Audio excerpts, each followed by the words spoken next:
Greetings and welcome to another edition of The Pedal Shift Project.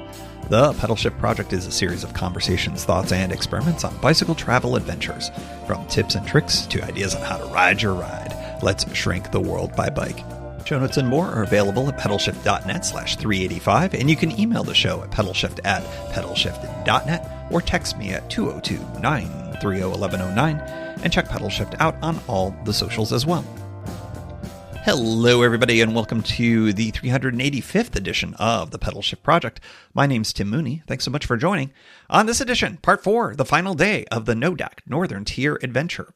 The final day of the NoDak Adventure finally explored the beauty of Medora, North Dakota on a bicycle, reflecting on the unique experience of cycling the Northern Tier route. We had beautiful views of TR National Park, offbeat historical tidbits, and some reflections on what-ifs that prevented me from getting there earlier. Well, part of the adventure. A little bit of housekeeping before we get going. We are, as mentioned before, shifting the schedule around a bit here as we close out the year. We've got the final part of the NoDak Adventure. We've got takeaways next week, and then we've got the live show coming up Friday, December 6th at 9 p.m. Eastern, 6 p.m. Pacific. Check out all the details at pedalshift.net/live. I hope to see you all there. The best of will be the week of December 19th, and then you Shifty the Elf fans, you shall be heard. The Holiday Spectacular returns December 26th to close out the year.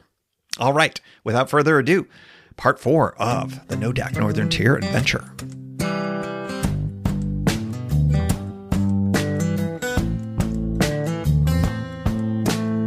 From the Visitor Center in Medora, North Dakota, we are just about ready to get out of here. What a beautiful, amazing, fantastic, magical time it was here. I just love it. Also, strangely enough, I noticed a vehicle with, of course, North Dakota plates, but then I looked closely and they have a Buffalo Bills license plate frame. You can't escape it. Go Bills. Breaking news. I just looked at the Northern Tier route map. It goes through Medora. I should have known this. Of course it does. And there is actually a bicycle route sign over there. So I am going to bike around Medora, and you're going to go along with me. I think also it just looks like a lovely day now that the sun is out. It's 34 degrees. My hands will freeze, but that's all right. Here we go. Give me a second, and I'm going to get the bike out, and then we're going to bike around Medora. Off we go.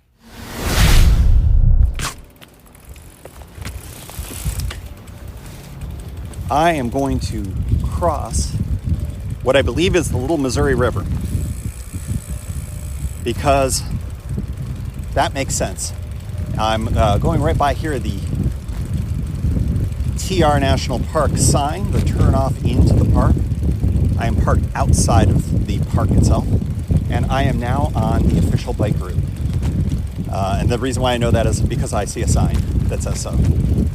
I'm also now going to grab the phone and have this be up here. There is a trail here. There's Chimney Park here in Medora that does not allow camping. It would be quite the haul to bike up to the campground in TR National Park if you were doing the Northern Tier. But of course, I can totally understand why you'd want to do it, having just done it. Yes, indeed, this is the Little Missouri River. And of course, the Little Missouri flows into the Missouri, which eventually flows into the Mississippi, which is where I'll be going tomorrow in Minneapolis. It all comes together. One of the cool parts about this area, now this of course is the Northern Tier route, but I believe it also is partially on the Lewis and Clark route, which takes you all the way to Missoula. The Northern Tier takes you, where does it take you? Seattle? Anacortes, I think. Anacortes, Washington. All right. So this is exciting. So I am heading, I believe, westbound. Yes, so I'm heading towards Oregon right now, or Washington, I should say, Washington State, because Anacortes is there. And the river is beautiful. I think I've talked about one of my favorite books, if not my favorite book, River Horse. And the premise of the whole book, it's a for real story. The guy took all boats across the country and portaged as little as possible. And I believe he was on Little Missouri for part of it. Or the main stem Missouri, one of the two. I'd have to go back and reread it, which I do frequently. There is parking here at the Medora campground. Did I say parking? I meant camping. So yeah, you do have an in-town campground. Looks seasonal to me, which makes some sense. This is nice. There's like a whole little paved trail here. And just because you're out of the national park doesn't mean you don't have the same stunning vistas. As I mentioned before, in a different reality, in Earth 23 or something like that, the weather was better, and I would have ridden through here. Absolutely. Would have been one of my last few days of riding before getting to Fargo. Or maybe I was going to go to Minneapolis. I think I had kind of a stretch goal. I had a variety of different, depending on how much time it would take me. And I think Fargo was one potential end point and Minneapolis was the goal, as I now recall. But so could have been close to the end or not quite to the end. But yeah, actually, this is wild. This is a really nice paved, wide, multi-use trail here. As I leave, I'm well outside of Medora now. You got the train tracks here over to my left, big canyon walls. It is stunning. And of course, the Theodore Roosevelt National Park over my right shoulder. Oh, I'm glad I did this. Yeah, this has been a route that I have long been interested in. And as I mentioned, I think on prior episode, it celebrates its 40th anniversary this year. It's probably a little late in the season for you to do it. If you wanted to do it here in the 40th anniversary year, I would probably not recommend it because it's getting cold. It's still cold. My hands, as advertised, are about ready to fall off. It is nice and sunny, though, I will say that. Passing by the Medora Fire Department for you playing the home game. Yeah, it's actually crazy how this is all a paved trail here. You're not even on the road. I wonder how long it goes. I'm sure once we get to the city limits it'll end because there's not much going on. It would be truly baller of me to bike all the way to Montana, but that would be, I think, a 50-mile round trip, and having not prepared for it and it being so freezing, I don't think that's in the cards, folks. Sorry about that. But it is nice to just stretch my legs a little bit. I checked my sleep stats for last night, and it was as rough as you might expect. Although I did go into REM sleep several times, including for an extended period around midnight. I don't know about you when you do camping in the cold, are you checking the time a lot? I didn't feel like I did, but there was one stretch between checking times where it was like quite a bit of time had gone by, and I was like, oh, good. That means I definitely slept. Yeah, the leaves are still on some of the trees here. Let me try to snap a pic of the bike with this tree. I have a lot of pictures, as you might imagine. I have a fair amount of video too, and I do really feel like I need to do something with it just for all the wildlife that we've encountered and try to get a couple more with a bike. Of course, I got a few with the one bison yesterday, the lone bison, not Gandalf, another one. And with the bike, I don't know how good that turned out. We'll have to see. I think it's one of those ones where it's like you can see the bike or you can see the buffalo, but not both at the same time. But you've already seen it. Crunch through the leaves here. Such a satisfying sound. So it looks like the river here is on my right now. The Little Missouri. Yeah, what a just glorious day, crisp day. And there's a certain point where your hands are so cold, it just doesn't matter anymore. I'm going to go up. There's another, looks like major road up here with an overpass. I think we'll go to there and have that be our turnaround spot, and then we'll head back into town. Fairly arid area, as you might expect. It's enough to be able to support the cottonwood trees, though, and some, obviously, the grasslands that are so predominant here. And the river, as you might expect, with the name Little in front of it, is truly little. This time of year, of course, we're not going to have much in the way of water flow anyways.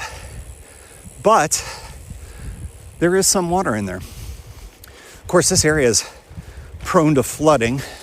This is Fargo, where I'll be going tonight. It's had some serious issues in the recent years. So yeah, climate change touches everyone, as we've been seeing, even places where we thought it wasn't. Of course, thoughts out to those of you in North Carolina that have been handling this. Florida, who just handled the other hurricane. Yeah, it's a lot going on with all of that, and you can't help but connect with nature here when you do the biking, and you do the biking in places like this, and your thoughts go to that inevitably. Oh, we have signage. Is it history? We have history. Oh, I'm going to read this one to you because the title alone looks good. The Shooting of Riley Lufsey. Yes, I will take a picture of this. William Riley Lufsey was born in Wayne County, Missouri, around 1859. He died in a gun battle along the Little Missouri River on June 26, 1863, about a mile west of the twin towns of Little Missouri and Medora. That's where we are roughly right now, I would say. He was popular, drunken threats. Someone was indicted but acquitted of the murder, and no one was held accountable ultimately for it. There's a stone marker in the cemetery in Medora overlooking the town and the site of the fatal gunfight that commemorates him. I think that's up on the bluff behind me. That's interesting history. This is the entrance to I-94. I see the bike route sign. So yes, we are indeed here on the Northern Tier route. This is great. I'm so glad I was able to do this. I see a mileage marker sign. We are 135 miles away from Bismarck, which will be where I think I will get myself a bite to eat later. And we are 286 miles from Billings, Montana. Those are, if you would like to get to here in beautiful Medora, to go to the park, those are your two kind of fly-in spots that are the closest. You don't have to do the Minneapolis thing like I did. That just happened to be what made sense given my work trip, which got me out most of the way, and I was able to fund the rest of it here. All right, let's see. Let's turn around here. I'm going to take a few pictures. Actually, you know what? What we're going to do is we're going to take a pause, and then we'll ride back together in the next segment. So wait for a whoosh, and we'll keep going. All right, we are back. Took some pictures of signage, and one of those great things that I always love when people spray paint stuff on the trail. I keep saying trail. On the path, it says 1 more mile to Medora. I don't know what the ACA's suggested mileage is for the day where you end in Medora. Presumably you end in Medora. There is a bike shop here, by the way, or at least bike rentals. So presumably there is some support here in town for you if a bicycle adventure is your thing. But yeah, I always like that. You can do it. It looks like that there is a business Route 94 or it's a green sign, which means it's essentially a service road, which seems to be what you follow from at least Montana to here, if not more. I need to educate myself a little bit more on when this happened, but the Northern Tier route has changed in the last few years. It used to be quite a bit further north, following, I think, North Dakota Route 2. But the fracking industry up in North Dakota really created some problems and some dangerous conditions for cyclists. The route was there primarily because it was so quiet back in the day. The occasional car or truck would go around you as you were biking. As extraction became a bigger part of the industry in that part of the state, there were lots and lots and lots of trucks, and the roads just weren't very well built, apparently, for accommodating both cyclists and those trucks, and there were issues. So out of concerns for safety, the ACA moved it further south, and I don't know if Medora always was on the route or not, but I suspect it may not have been before. It's a lovely town. It's obviously got all the food and amenities that you could want. For being a town outside of the entrance of a national park, it's not as cheesy. It definitely has like a Wild West theme to it. There are saloons, for instance, and stuff like that. But the folks that I've run into here are all very cool, and I'm grateful to have been able to spend some time here. So if the Northern Tier is on your list of maybes, let me tell you, there's a real good reason to add it to your list, and that is whatever amount of time you end up spending here in Medora, North Carolina, my goodness, Medora, North Dakota. You could tell I usually say North Carolina when I start a state with North, right? But yeah, it is a very nice spot. And of course, with Teddy Roosevelt National Park, as you have adventured with me, that is a major attraction for you the gentle listener. Yeah, this has felt really good to be able to pull off. And I'm glad I did it here rather than further into the state.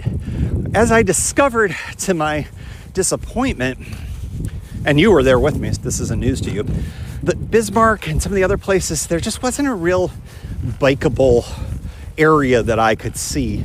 And I'm also trying to make some miles and whatnot. Today, of course, I lose an hour going back to Fargo, so I don't have a lot of incentive to take time to seek out places where you can bike. There's, I'm sure, core downtown in Bismarck, for instance, where I could do that. There's also some other places. There's the National, I'm going to screw it up. It's National Buffalo Center or something like that. I think it's in Jonestown or Johnstown or Johnsontown. That's something that I could conceivably give a shot at, but how are they going to beat what I just had over the last 24 hours? I just don't know. I just don't know. There are herds of wild buffalo sprinkled throughout the country. There are not many. There's less than a dozen. There are, of course, private herds. There's agricultural use of bison, and you can buy a bison burger or bison meat in your local store almost everywhere. But wild herds, the kinds that I tend to care about the most, there are not that many of them. And there's a piece of me that sort of is intrigued with seeking out all the ones that I can that are available for public looks. I've been to Oklahoma, there's one, and now this one. And I wonder if there's others that I've been to that I'm not thinking of off the top of my head, but I think that's a little bit of research potentially to do. And that would be a really intriguing bike tour motive, perhaps with the e-bike, perhaps with the little clown bike as I am riding it. Boy, this bike rides nicely, I have to say. It is not the best bike for adventuring in, but boy, I can get it any place. I can take it any place. And when you think about what's the best bike for bicycle adventuring, it's the one you've got with you. And this one can go all sorts of places. And I'm really grateful for that. I already have the ride that it will go on next that you will be hearing about, but I will not tell you, although many of you have already figured it out. Early next year, early 2025. And that should probably say it all. But it's not what you think it is. That much I can definitely tell you. All right, we are closing in on the crossing of the Little Missouri River. My hands are oddly not frozen off. A, I've got sun on me. That probably helps. And B, I wonder if it's just gotten warmer. That could be it. Could be it. So now I've got the national park to my left and the big wall of the North Dakota Badlands. Seems like it's right there, even though it's probably maybe a mile off, maybe a little less. And here we are about to cross the scenic Little Missouri River, according to the sign. Don't see any fish. This strikes me as a river that would have good fishing in it, untouched by many people, one would think. Maybe not specifically here, but yeah, it's just beautiful. Seeing the reflection of the Badlands off of the very still waters is a sight to behold, and I would try to take a picture of it, but it would do it no justice. That's my worry, that the pictures, I got a few good ones, don't get me wrong, but I'm hoping that between my words and my photos and my video that I've done this adventure any kind of justice I possibly can, because it was arguably one of my favorites. And now that I've snuck in a second round of biking into it, I feel a little bit better about how it fits into the pod milieu. All right, here. Another cyclist. How fun is that? Gave the bro high. Was a little more of a Lance vibe, as you might expect, but dude's probably going a little bit further than me. He had I'm going to Montana vibes all over him. which I say is awesome. And here we go. We are back to the Jeep that has been a real resource to me and has hauled me around and has allowed me this one little bit of an adventure that I'm grateful for.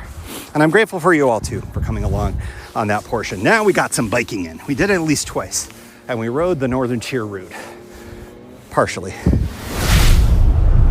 Just to the east of Bismarck, North Dakota, a couple of things that popped up so far on this extremely lengthy ride. Number one, buffalo versus bison. Or if you're from Buffalo, just to make this extra confusing, it's pronounced bison for reasons. Anyways, let's start with, what is a buffalo?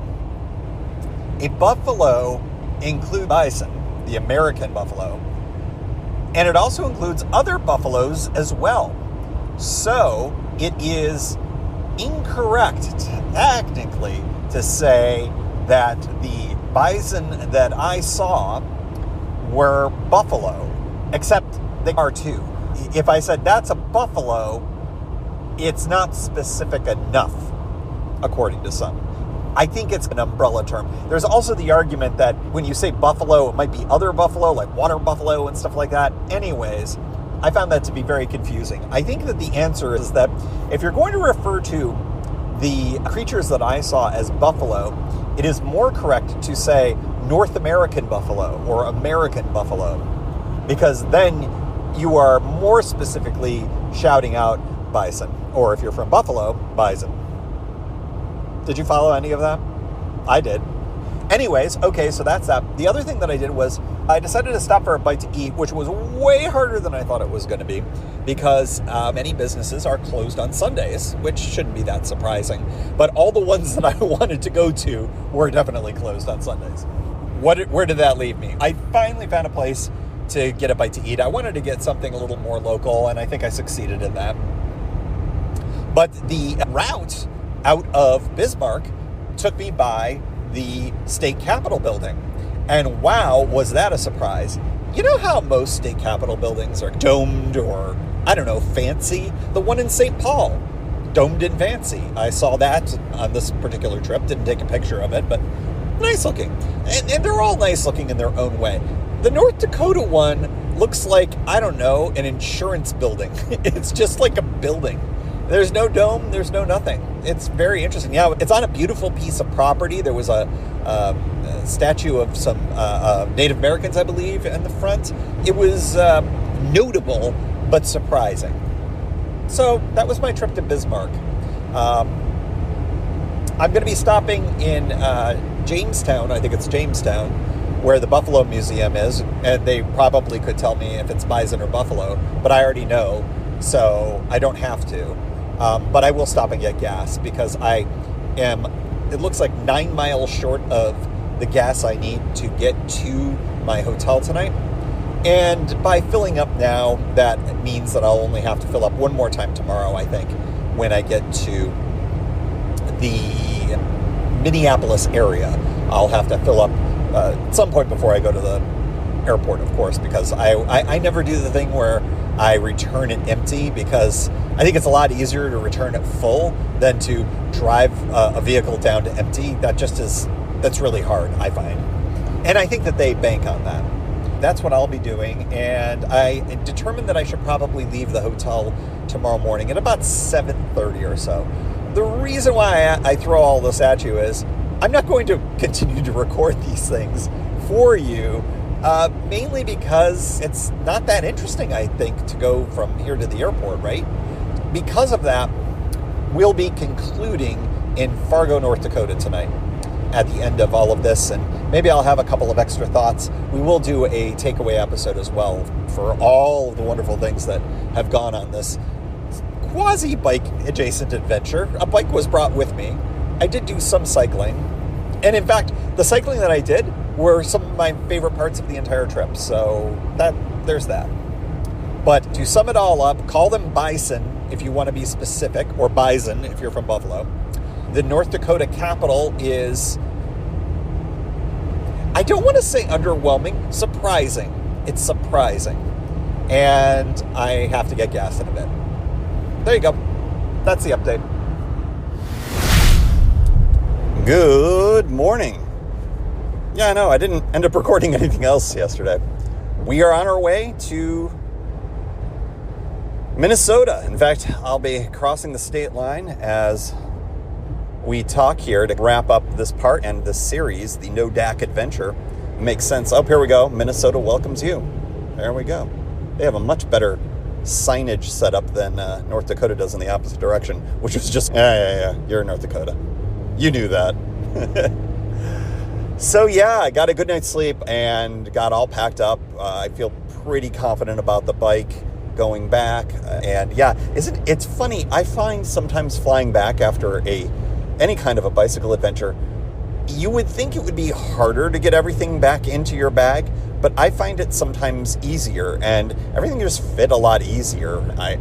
For reasons I'm not clear on. I think part of it is I might have added more padding to the bike this time, which hopefully will still remain underneath the 50-pound limit, but I'd be surprised because if I recall correctly, I think I only added one sleeping bag maybe, and I was still 10 pounds under last time, so I should be fine. And if not, if it's above 50, it will be trivial to fix that and then stuff it into one of the other bags. So the trip, obviously there'll be some takeaways on this one, and I think that I rarely start off the end of any series with some regrets, but I guess I do regret that I wasn't able to fit in more cycling.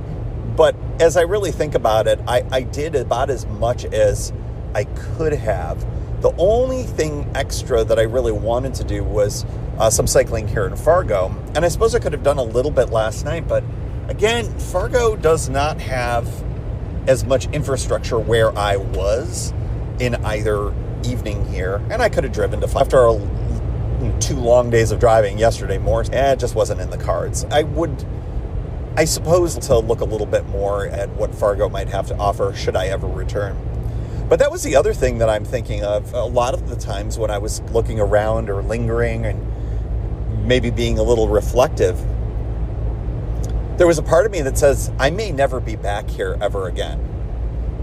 Because it's not easy to get here for my world and what I do, and the fact that it really takes an active choice to get here. I thought 10 years ago that, oh, okay, I'll cancel that bicycle trip, the Northern Tier trip, but I'll be back.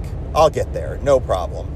And it took me 10 years. So, yeah, it's not a part of the world that I have a lot of connections nor a lot of non-cycling reasons to come to. But I'm going to tell you this.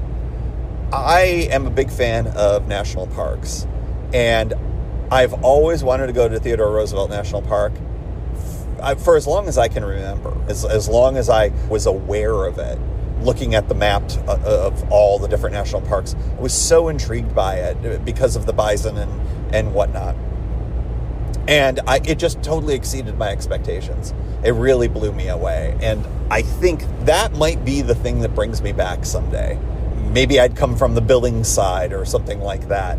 Who knows? But this was a really special trip. And it was more bike adjacent than a bike trip, but I could see doing a piece of the Northern Tier at some point. And again, I mentioned, oh, maybe this is an e-bike trip or something like that. It would really take some doing to get the e-bike out here, but maybe not. Maybe it's just shipping the bike out and just making it happen. There's definitely ways to do it. But what a beautiful area. What a beautiful space. We've now fully transitioned back into what I'd call the agricultural part of this region. It feels more Midwest than West.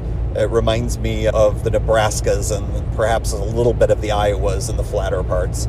But it is a beautiful area, and I think to anyone that maybe would have questioned, hey, why are you going there? You like going to all these other beautiful places.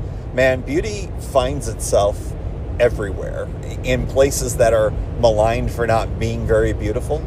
North Dakota definitely is like that. Minnesota is like that. Heck, even probably the place that is most maligned that I can think of off the top of my head, the New Jersey Meadowlands. Oh, it's polluted. It's awful. It's gorgeous. So you could find beauty just about any place. that's where I'm at right now. And as I get in the car here and get ready to get on the plane in another 3.5 hours, get to the airport in 3.5 hours, I'm really just loving that I was able to do something new this year, and radically new, which I'm so grateful that I have the opportunity to do stuff like this. Yeah. So the NoDak Adventure, will this get repeated? Not the same way, but I would love to get back here, and I would love to go back to Western North Dakota again. But if this is it, I'm really grateful that I was able to do it. And of course, I'm always grateful to bring you all along for the ride. Statistics. Miles biked, 5. Cyclist encounters, 1. Cowboy-themed museums and shops in Medora. I looked this up. 5. Flats, 0.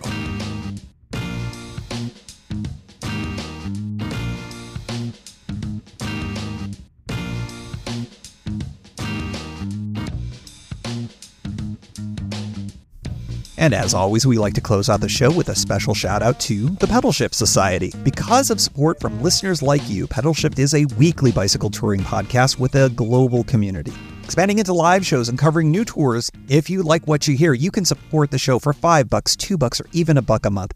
And there's one-shot and annual options if you're not into the small monthly thing. Check it all out at pedalshift.net/society. On to the society. Kimberly Wilson, Caleb Jenkinson, Cameron Lean, Andrew McGregor, Michael Hart, Keith Nagel, Brock Dittus, Thomas Skadow, Marco Lowe, Terrence Manson, Harry Telgadas, Chris Barron, Mark Van Ram, Brad Hipwell, Mr. T, Nathan Poulton, Stephen Dickerson, Vince LaGreco, Cody Florchinger, Tom Beninati, Greg Braithwaite, Sandy Pizio, Jeff Muster, Seth Pollock, Joseph Quinn, Drew Porter, Byron Patterson, Joaquin Robber, Ray Jackson, Jeff Fry, Kenny Mikey, Lisa Hart, John Denkler, Steve Hankel, Miguel Quinones, Alejandro Aviles Reyes, Keith Spangler, Greg Towner, Jody Zaranin, Lucas Barwick, Michael Baker, Brian Bechtal, Reinhard Bigel, Greg Middlemiss, Connie Moore, William Gothman, Brian Benton, Joan Churchill, Mike Bender, Rick Weinberg, Billy Crafton, Gary Matushak, Greg Latoile Lopez, James Sloan, Jonathan Dillard, John Funk, Ronald Paroli, Dave Roll, Brian Hafner, Misha LeBlanc, Ari Messenger, David Grotke, Todd Grossbeck, Wally Estrella, Sue Reinert, John Lico, Stephen Granada, Philip Mueller, Robert Lackey, Dominic Carroll, Jackie McCullen, John Hickman, Carl Presseau, David Neves, Patty Louise, Terry Fitzgerald, Peter Steinmetz, Timothy Fitzpatrick, Michael Lazuski, Hank O'Donnell, David Zanoni, David Weil, Matthew Sponsella, Chad Reno, Spartan Dale, Carolyn Ferguson, Peggy Littlefield, Lauren Allensmith, Eric Burns, Thomas Pearl, Darren McKibben, Richard Stewart, Dave Fletcher, Jack Smith, Luke Parkinson, Ryan Patterson, Sarus Faravar, John Gardner, Sam Scruggs, Dwight Pittenger, Connie Bowder, Rob Merrifield, and thanks to all past and anonymous folks for helping make this show happen. Thank you for joining. You can find Pedal Shift at pedalshift.net for more great bicycle touring content. You can hear the Pedal Shift project through Apple Podcasts or your favorite podcast app. Opening music courtesy of Jason Kent off his self-titled album. The track is called America. Check out his band Sunfield's latest release, Mono Mono, wherever cool music is available.